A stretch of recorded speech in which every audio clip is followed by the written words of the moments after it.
करने वाला वीर यानी कर्मवीर किसान। तो आइए पढ़ते हैं पाठ कृषिकाः कर्मवीराः। पहला श्लोक है सूर्यस्तपतु मेघा वा वर्षन्तु विपुलं जलम् कृषिका कृषिको नित्यं शीतकालेऽपि कर्मठौ। इसका अन्वय है सूर्य तपतु मेघाः वा विपुलम जलम वर्षन्तु कृषिका कृषिकः च नित्यं शीतकालेऽपि कर्मठौ स्तः। अर्थात सूर्य यानी सूरज तपतु तपाए अर्थात अत्यधिक धूप बरसाए, मेघाः यानी बादल वा या विपुलम अत्यधिक जलम पानी वर्षन्तु बरसाएं कृषिका किसान की पत्नी यानी महिला किसान कृषिकः किसान च और नित्यम सदा शीत काले सर्दी के मौसम में अपि भी कर्मठौ कर्मठ कार्य करने वाला स्तः हैं। अर्थात चाहे सूरज तपाए यानी सूरज कितनी भी धूप बरसाए, चाहे बादल अत्यधिक जल बरसाएं, किसान और उसकी पत्नी दोनों हमेशा सर्दी में भी कार्य करते रहते हैं। यानी किसान सर्दी गर्मी बारिश आदि सभी ऋतुओं में सदा खेत में काम करने लगे रहते हैं। ये इस श्लोक से संबंधित कठिन शब्दार्थ। दूसरा श्लोक है ग्रीष्मे शरीरम सस्वेदम शीते कंपमयम सदा है।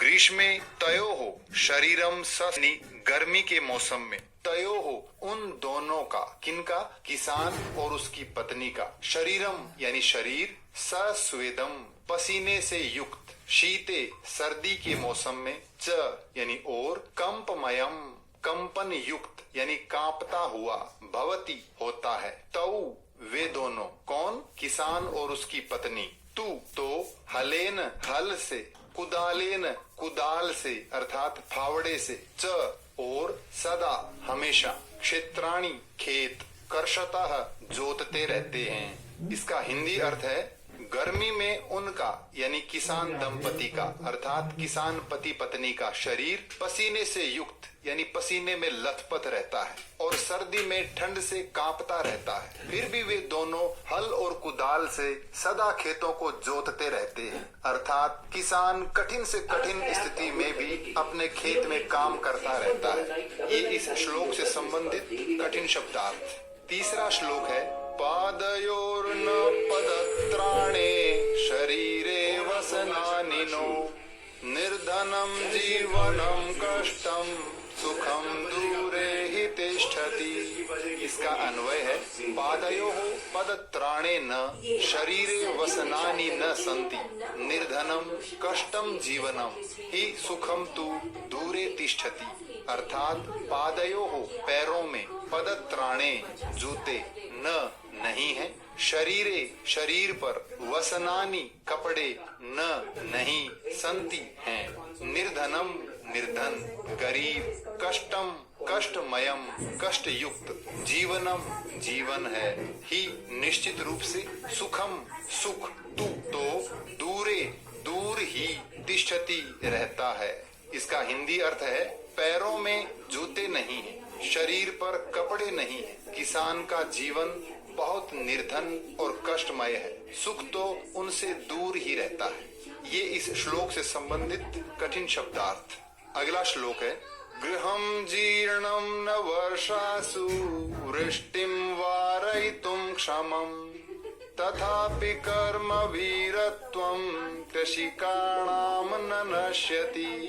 इसका अन्वय है कृषिकस्य जीर्णं गृहं वर्षासु वृष्टिं वारयितुं न क्षमं तथापि कृषिकाणां कर्म वीरत्वं न नश्यति। अर्थात कृषकस्य किसान का जीर्णम गृहम जीर्णम अर्थात पुराना टूटा फूटा जर्जर गृहम यानी घर वर्षासु वर्षाओं में यानी वर्षा ऋतु में वृष्टिम बारिश को यानी वर्षा के पानी को वारयितुम रोकने के लिए न क्षमम समर्थ नहीं है तथापि फिर भी कृषिकाणाम किसानों का कर्म वीरत्वम कर्म वीरत्व यानी कर्तव्य पालन की भावना न नश्यति नष्ट नहीं होती है। इसका हिंदी अर्थ है किसान का घर पुराना होने के कारण वर्षा के समय बारिश का पानी अंदर आने से रोकने में असमर्थ है। यानी किसान का घर इतना पुराना होता है, बारिश का पानी उसमें टपकता रहता है, फिर भी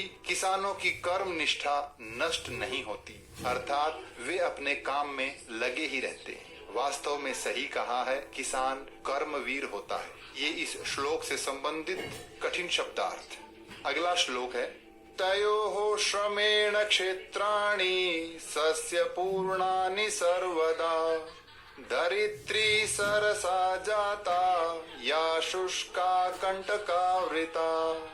इसका अन्वय है तयोः परिश्रमेण क्षेत्राणि सर्वदा सस्य पूर्णानि भवन्ति या धरित्री शुष्का कंटकावृता च भवति सापि तयोः परिश्रमेण सरसा जाता। अर्थात तयोः उन दोनों के, किसान पति पत्नी के, परिश्रमेण परिश्रम से, मेहनत से, क्षेत्राणि खेत, सर्वदा हमेशा, सस्य पूर्णानि फसल से युक्त, भवंती होते हैं, या जो धरित्री धरती पृथ्वी, शुष्का सूखी, कंटकावृता कांटों से परिपूर्ण, च और भवती होती है, सापि वह भी, तयोः परिश्रमेण उन दोनों के परिश्रम से, सरसा जाता, सरसा रस युक्त अर्थात हरी भरी, जाता हो जाती है। इसका हिंदी अर्थ है उन दोनों के यानी किसान और उसकी पत्नी के परिश्रम से खेत सदा फसलों से युक्त यानी फसलों से लहलहाते रहते हैं। जो धरती सूखी और कांटों से परिपूर्ण होती है वह भी उन दोनों के परिश्रम से हरी भरी हो जाती है। ये इस श्लोक से संबंधित कठिन शब्दार्थ।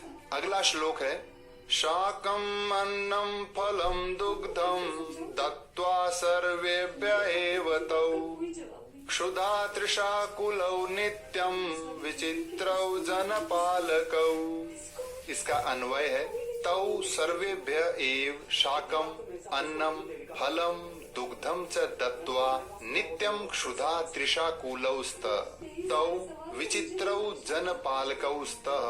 अर्थात तौ वे दोनों, कौन, किसान और उसकी पत्नी, सर्वेभ्य यानी सभी को, एव ही, शाकम सब्जियां, अन्नम अनाज, फलम फल, दुग्धम दूध, च और दत्वा देकर, नित्यम हमेशा, क्षुधा भूख, तृषा प्यास, आकुलौ आकुल यानी बेचैन, स्तः हैं, तौ वे दोनों, विचित्रौ अनोखे, जनपालकौ जनपालक यानी पालन पोषण करने वाले अर्थात अभिभावक, स्तः हैं। इसका हिंदी अर्थ है वे दोनों, किसान और उसकी पत्नी, सभी को सब्जी, अनाज, फल और दूध देकर स्वयं भूख और प्यास से बेचैन रहते हैं। वे दोनों अनोखे जनपालक यानी उपलब्ध करवाने वाले किसान स्वयं भूखे प्यासे रहते हैं। ये कितनी विचित्र बात है। ये इस श्लोक से संबंधित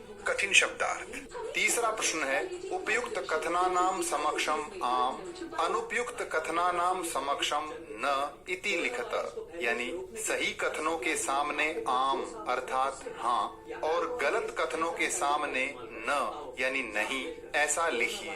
दो उदाहरण दिए हैं। कृषकाः शीतकालेपि कर्मठाः भवन्ति। किसान सर्दी के मौसम में भी कर्मठ होते हैं यानी काम करते रहते हैं। आम हाँ, क्योंकि ये कथन सत्य है। दूसरा कथन है कृषकाः हलेन क्षेत्राणि न कृषन्ति। किसान हल से खेत नहीं जोतते हैं।